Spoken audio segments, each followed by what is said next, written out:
Welcome to Human Rights Education Now, a podcast series from Human Rights Educators USA. I'm Jess Briggan, filling in as guest host for our usual host, Bill Fernikes. I'm a member of the National Steering Committee of HRE USA, a collaborative network to learn, teach, organize, advocate, and innovate for human rights education in the United States. This podcast aims to raise awareness about human rights education and invites listeners to engage with the worldwide movement to make human rights education a core focus of educational programs, from preschool through higher education and in both formal and informal educational settings. Today's program is a conversation with Karen Robinson, Director of Human Rights Education at Robert F. Kennedy Human Rights Center and creator of the Speak Truth to Power program. Karen Robinson has over 30 years of experience in human rights education, community and youth development, and community organizing. Prior to her directorship at RFK-HR, Karen was the director of the Human Rights Education Program at Amnesty International, where she served as chair of the International Human Rights Education Coordinating Committee for Amnesty International globally. Karen has also held roles at American University and the Close-Up Foundation and has conducted numerous training and professional development sessions at educational conferences within school districts and around the world. In this episode, Karen discusses her spiritual grounding, as well as the impact and influence of great thinkers like Khalil Gibran.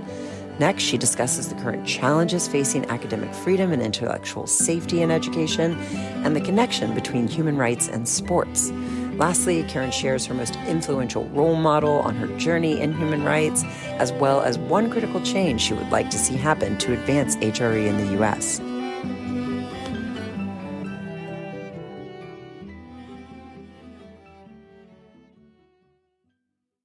Wow, I love hearing that because I know, it is often that, again, in the humanities, but then people in science will say, well, how can I get it in there? Or math, how does this connect to, I'm just going to teach kids equations today, but like, that's such a brilliant way to fold it in, right?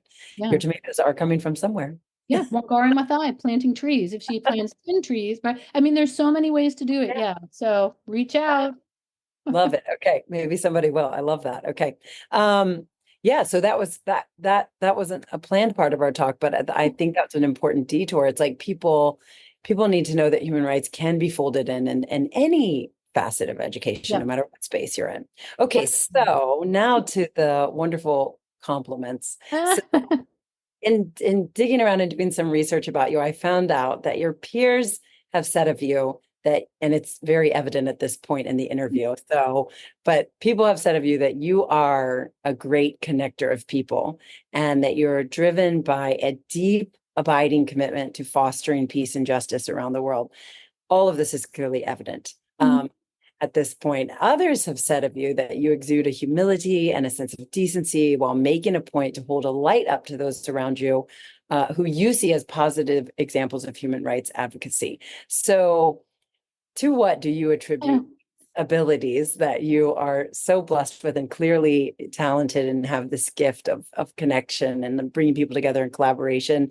And how do you see these kind of ideas of being a great connector and this humility as being a way to foster connection and community as really central to this movement? Yeah. So first, when I read that, I was like, oh my gosh, like it's so humbling and so appreciated. I love the people in this space and so grateful to be with them. So that was really nice. And I would really attribute that to my faith, my spiritual grounding, and lived experiences. And I would actually answer that last question. I do this to you too often, sorry, but like, how do you see this fostering? Like, I just don't think there's any other way. Like, if we want our movement to be a movement and not stagnant, we have to be in community. We have to be connected. We have to elevate and celebrate. This is where I'll bring in some of my sports analogies, but you can't score a goal if don't have an assist. And I love to assist. Like I just love it. I love connecting. I love it when someone says, oh, I just met with so-and-so and that, like, I love that. I think that that's life, right? Connecting people, building. There's so much around us that's chipping away. Like, let's just build. And we build by connecting each other and loving and caring and elevating. elevating particularly folks who, yeah, who need to, deserve to, and should be elevated. So I just don't see any other way for us to be in the Yeah. work. Um, and to kind of touch, I just kind of wrote some notes here because it was kind of embarrassing, but yeah. So one of my favorite quotes, so I'm going to give you a couple of quotes and then hopefully that kind of gets this, is a quote by Khalil Gibran in the book The Prophet. Yeah. And if people don't know that book, it's pretty cool. But when he's talking about work, he says, work is love made visible. Mm. Um, and I truly try to make love visible every day. I just think that that's how we can and should be in life. Um, and when we don't feel we have it, we look to those connections and community that we have. And that's what we do. And another important piece for me, there's a Quaker saying, let your life speak. Mm. Um, and in so doing that, you create space for others to speak as well. And if we're all speaking our truths and we're in a caring community, and I, again, don't want to sound naive, but I think that's kind of education through human rights. Well, what are we creating? What is that space we're creating so that we can all thrive and that the movement can thrive and we can create the change that's so, so desperately needed? Um, and at the end of the day, I'm just super grateful for the work I get to do and who I get to do it with. And I want everyone to feel that. And if I can play a role in that, then awesome. Oh Awesome. my gosh. Well, everyone's so fortunate to know you because Oh, you are bringing you're bringing that out in others, and it's like evident just even talking with you. You bring this joy to the work, which is clearly what others have felt about you as well. Okay, so we were we kind of got into the quotes, which I love. That's my grandmother's favorite book, by the way. And before she passed away, she gave me three different copies signed by her numerous times. I don't know if she remembered she had already given it to me, and then she would give me another one 5 years later and say, here's another one. Anyway, it's amazing. Yes. yeah. Um, so at the time of around the time that you and I were having this, we're supposed to have the original interview. It's gotten bumped, but at the time, a couple of weeks ago, we had the UN Special Rapporteur to the Right to Education, Farida Shahid, come. She came to the United States, and her visit was focused on ascertaining information on issues related to academic freedom. And we've gotten into a little bit about this today, talking about what's going on college campuses, but academic freedom and safety at all levels of education, as well as access to public education without discrimination. So, given the current climate in education around not only what we see going on college campuses right now, but book censorship, which has been ramping up, academic intellectual freedom, professors and people working in academia feeling unsure if they can actually speak freely about certain topics, and certainly even at a secondary level where you have teachers in certain states getting fired if they bring up certain topics, ongoing conflicts around curricula, whether you can or cannot teach CRT, critical race theory, the AP history course getting cut, just so much going on. So how would you, with all of this going on and your background in HRE and all of your wealth of experience, how would you, if you could wave a magic wand, like deploy HRE to address one or all of these current challenges? What would you do if you could control that and just be like, here's what we need to do right now? Sure. And I want to add to this, today, is it, or this week, three school districts are being brought before Congress, Yeah. right? Berkeley, New York City, and Montgomery County, Maryland. With the same, I think, misguided uh, grilling that the universities faced. So I think part of the challenge is this toxicity is coming from that level. And so the beauty of human rights, and you touched on this a bit, Jessica, is that it touches every part of our lives, and it's not political, right? And I do believe that there's a place to find some common ground when you talk about human rights.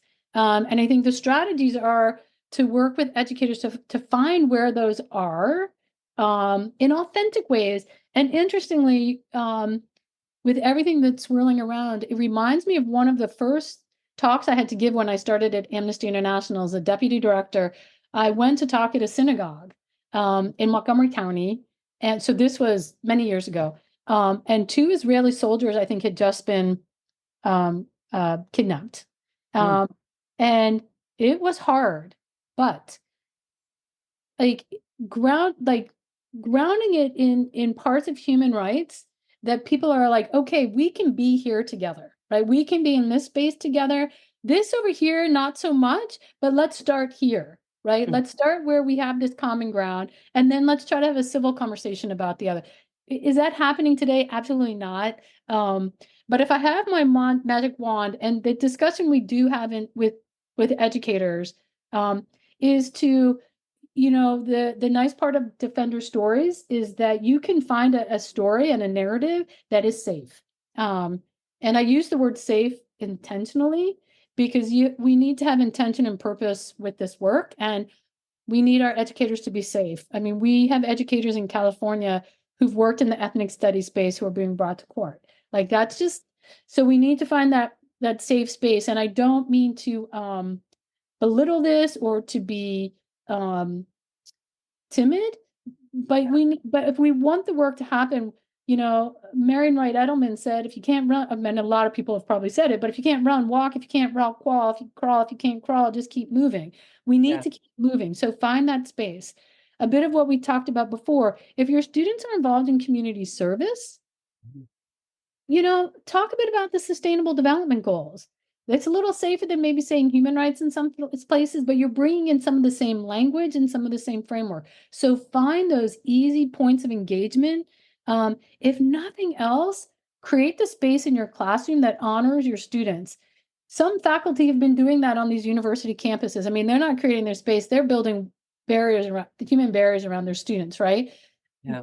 That's part of this.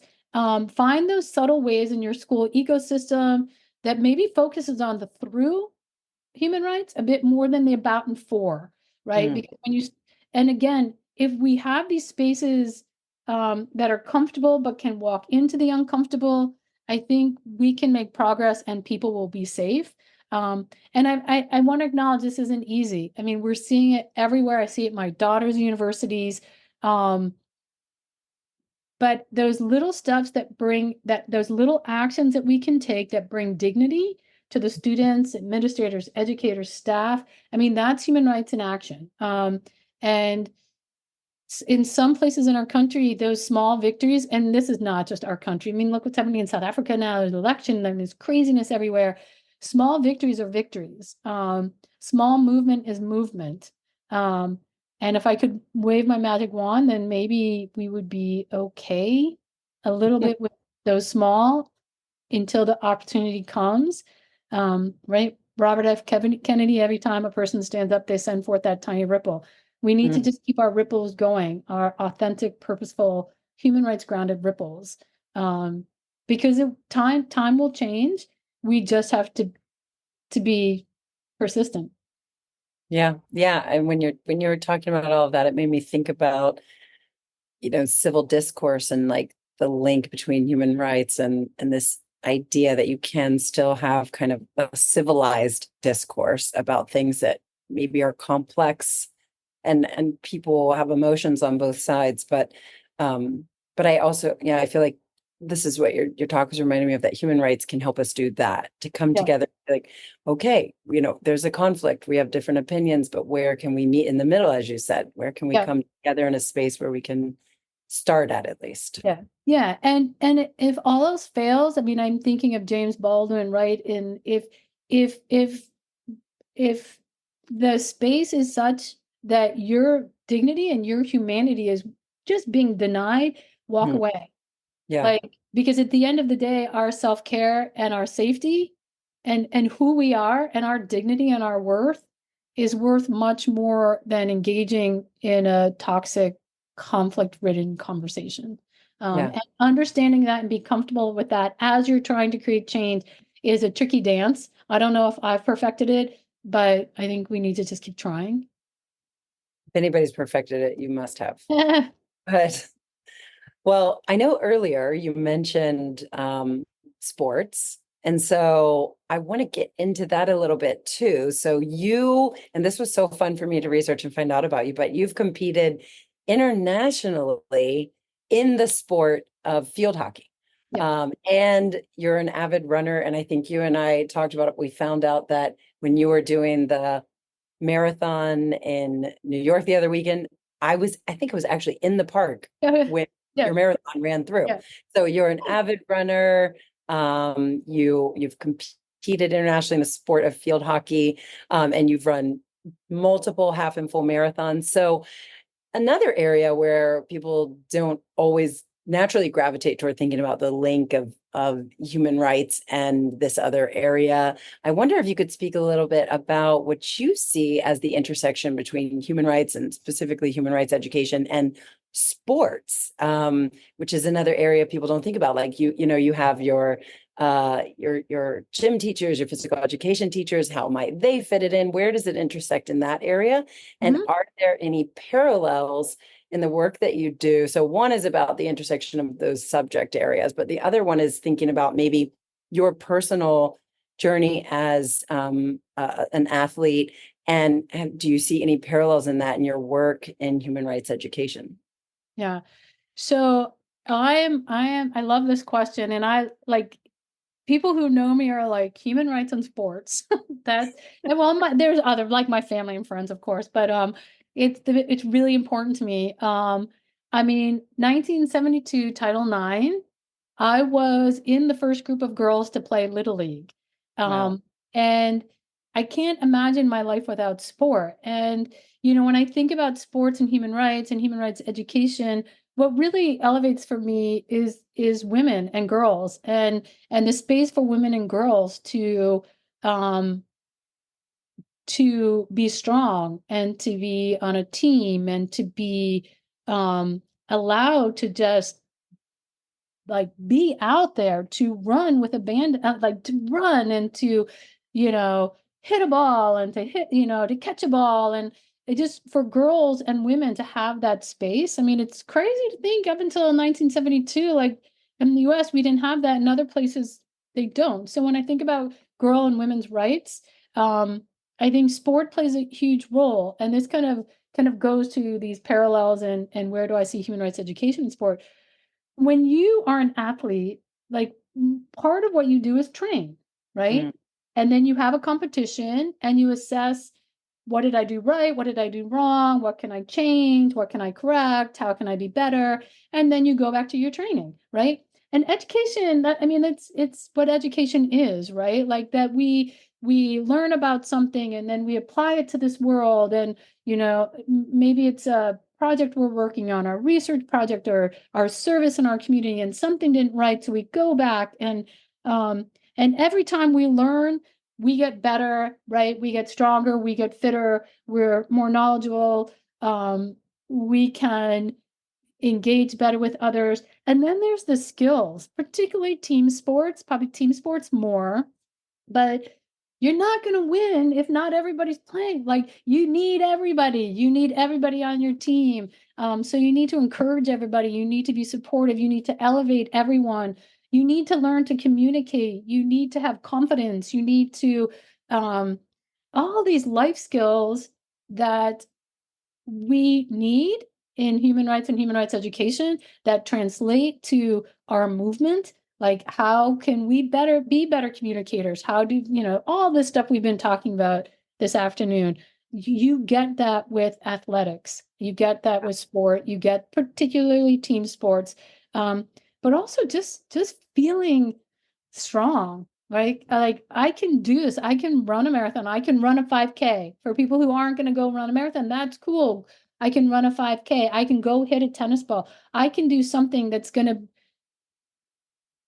help me be more like, yeah. And fitness in general, I just think is important for us. Like we need to be healthy if we're going to continue our work. Makes me think about the link between like self-advocacy and Yeah. like you said, like the confidence you get from doing sports. Even I used to run as well. I haven't in a while, but that's another thing. But that gives you think, oh, I can do difficult things. I can take on a challenge. I can, compete in this, even if it's, either an individual sport or a group sport, but it does give you a type of confidence. And I think there's a direct correlation to being able to have that understanding. Oh, I can also advocate for myself and for others. Yeah. And that link that's really great because I've never heard it explained like that, but it Yeah. seems so natural.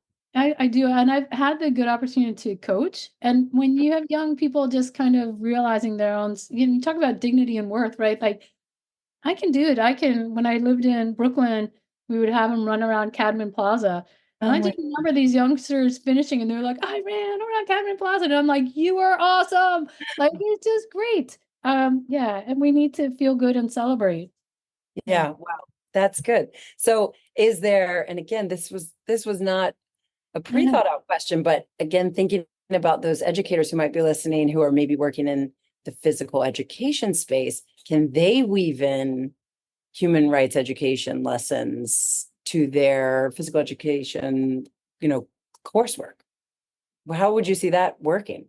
Yeah. I mean, I think when you think about Article 26, talks about the full development of the human person. So maybe it's not necessarily um, an article. It's about developing the whole person, and I think that's part of kind of that through, right? So if a physical education educator is really developing that, Mhm, then that's cool. I mean, we do have a lesson, our anti-Islamophobia lesson. We highlight Dahlia, who's a 400-meter hurdler, mhm. Muslim runner from Brooklyn. So we do have a defender story too, and that's another thing, Wow. that coaches could do or athletic folks could do. They can make sure that, in their gym or in the locker room, you have think about some of the trailblazers in sports. You can talk about there's a race in New York that Ted Corbett, right? Ted Corbett was one of the first Black runners. Like there's so many ways you can bring kind of broaden our understanding of sport. Learn about Roberto Clemente, that Puerto Rican baseball player. Like you can bring these again stories and narratives, and when you're teaching tennis, like, okay, you better talk about Serena or Venus, right? Or Yes. there are many ways you can either just bring the story in, and if nothing else, the full development of the human personality, right? That includes our physical. Wow. Yeah. Okay. That's amazing. Okay. So on that note, going to kind of pivot here a little bit, but according to when I was kind of looking around to craft these interview questions, according to the Geneva Academy of International Human Rights, there are currently more than 110 classified armed conflicts going on across the globe at this moment in time. And we've touched on what's going on here.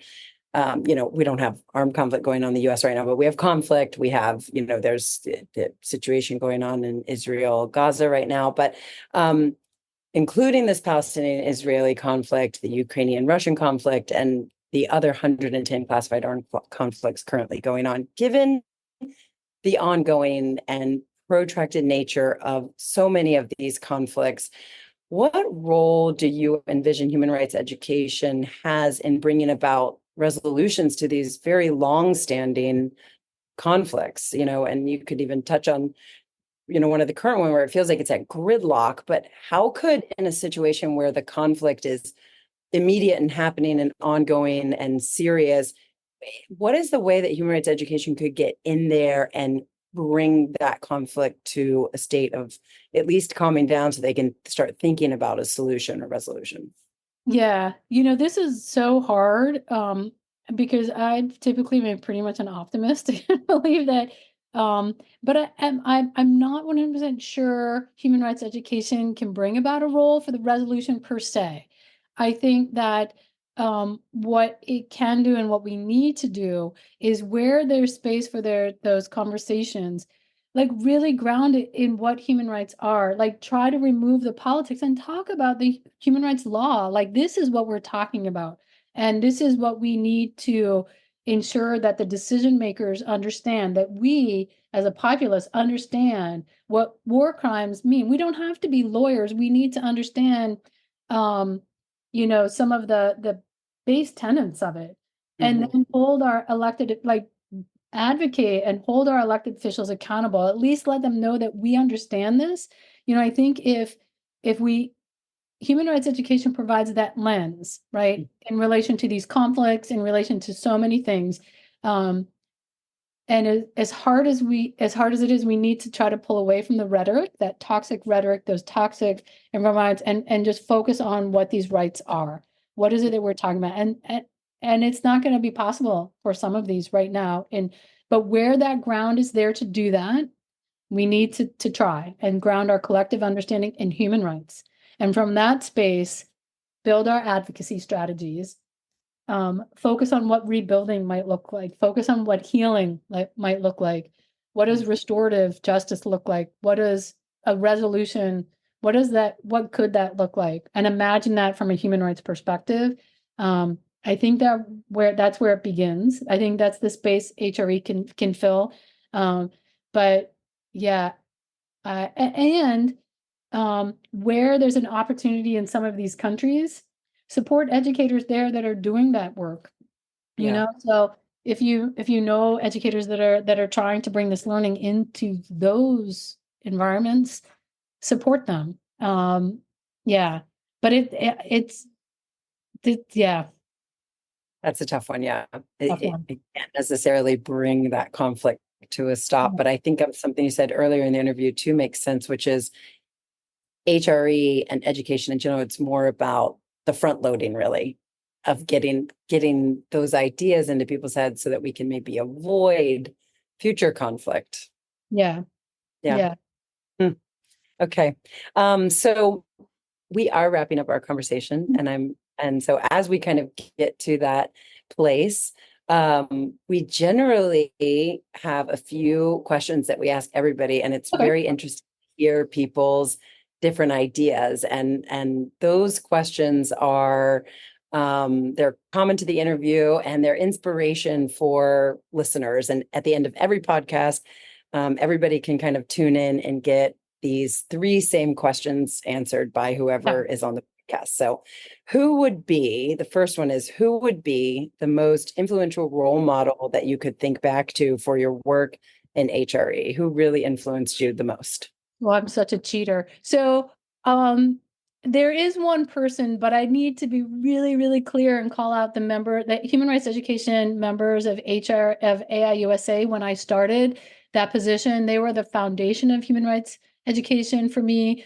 And among that group, Bill, Felisa, Shoshana, Nancy, Ann, David times 2, Scott, Christy, Janet, Monisha, Cosette, Ed, Vienna, Bert, Ellen, like just a few of the people. And for anyone listening, I know you probably know all of those or most of those names, but the one that probably sits the deepest with me is Shula Koenig. So when I moved to New York, everyone said, you have to go meet Shula.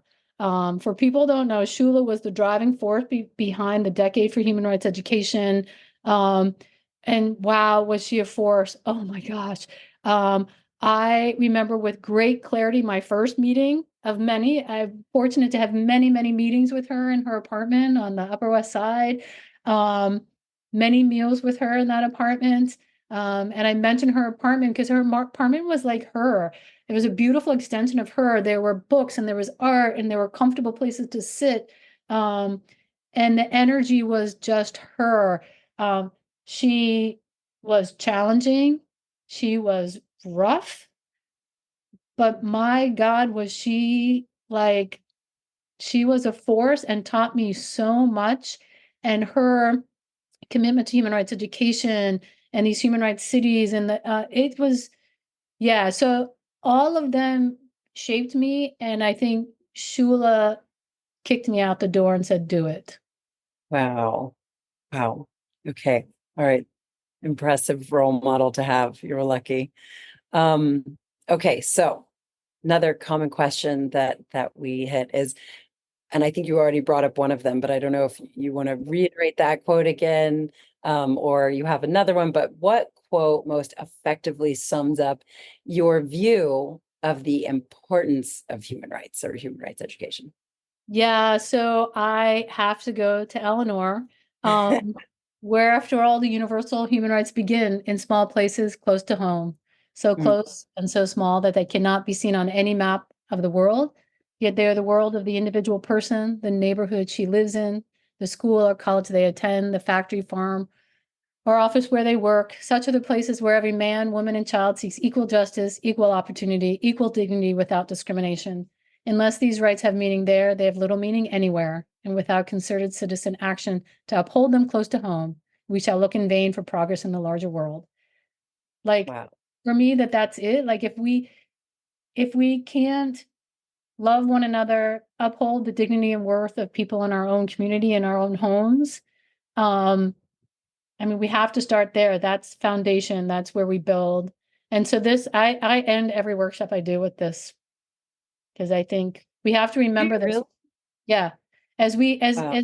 as we get overwhelmed by everything, there's Yeah. so much going on. There's so much out there. There's, so many places we can get our attention, right? And that's important. We need to find that space and those issues we care deeply about. That's critical.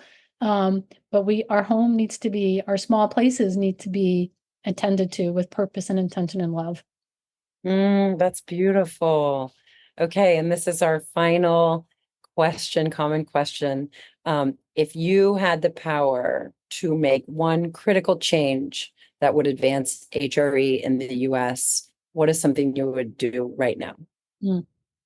Okay, so I behaved myself and only did one, because that's really hard. But I would make sure that human rights education is centered in all schools of education, all schools of education across, well, everywhere, but across the USA for sure. Because at the end of the day, for me, educators, teachers specifically, are the beating heart of HRA.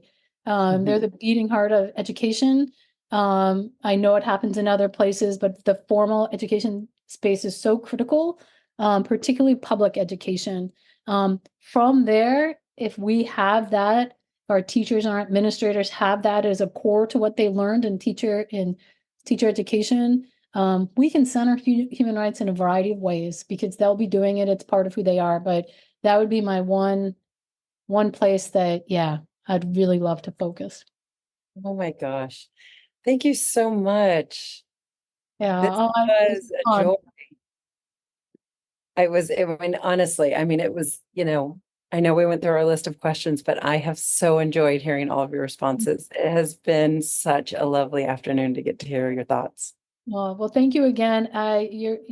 Again, as a teacher and a fellow human rights educator, I appreciate you today and every day, and just appreciate the work of HRA USA and everyone out there. Like, we've got work to do, and we can do it together. So, with love and gratitude. Thanks for listening to Human Rights Education Now. This episode concludes our conversation with Karen Robinson, one of the world's leading experts on human rights education. You can find additional information about this podcast series at www.hreusa.org. Each episode is available on the HRE USA podcast page, Apple Podcasts, Spotify, Overcast, Pocket Cast, Deezer, Player FM, YouTube Music, and SoundCloud. You can also download each episode as an MP3 file. If you have questions or comments about this podcast, please send them to Christy@hreusa.org. That's KRISTI@hreusa.org. Our podcast team includes host and producer Bill Fernikes, executive producer Christy Rodelius Palmer, editor Elizabeth Schwab, sound designer and project manager Sabrina Sanchez, communications and public outreach coordinator Jess Briggan, and production coordinator Jasmine Gota. Human Rights Education Now is a production of the Human Rights Educators USA, a project of the Center for Transformative Action in Ithaca, New York.